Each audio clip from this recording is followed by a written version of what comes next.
దాదాపుగా 14 సంవత్సరాల నుంచి కూడా కంటిన్యూస్గా కడుతూనే ఉన్నారు.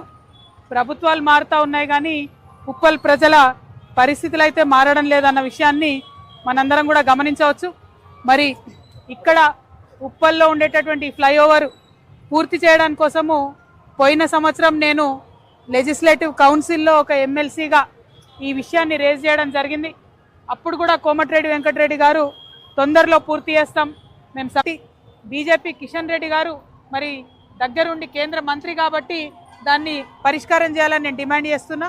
మరి ప్రాంత ఎంపీ అయినటువంటి ఈటల రాజేంద్ర అన్న ఇక్కడికి రావాలి, మేము ఎట్లయితే వచ్చినామో అట్లా ఒకసారి మీరు వచ్చి చూస్తే ఈ కాంట్రాక్టర్లకు భయం ఉంటుంది.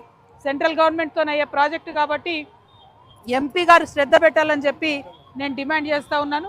మరి ఇక ఇన్నేళ్ళైనా ఇంకా కొనసాగుతూ ఉంది కాబట్టి ఇప్పటికన్నా దీనికి పరిష్కారం చూపించాలని చెప్పి మేము డిమాండ్ చేస్తున్నాం.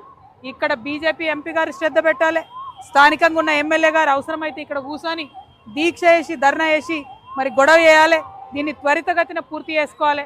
మీరు చేయకపోతే ఇదే విజిట్ ఇదే పని మేము నిరంతరం చేసి మీరు ఈ పని పూర్తి చేసే వరకు కూడా ఎంటబడతామని జాగృతి నుండి తెలియజేస్తూ ఉన్నాం.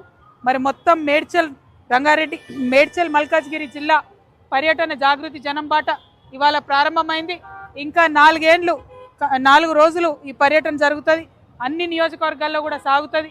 కాబట్టి మరి జనం బాట కార్యక్రమానికి పెద్ద ఎత్తున మద్దతు ఇస్తున్న ప్రజలందరికీ ధన్యవాదాలు. ప్రజా సమస్యల్ని పరిష్కరించడానికి చేస్తున్న ఈ యాత్రకి సపోర్ట్ చేస్తున్న మీడియా మిత్రులకు కూడా ధన్యవాదాలు తెలియజేస్తున్నా.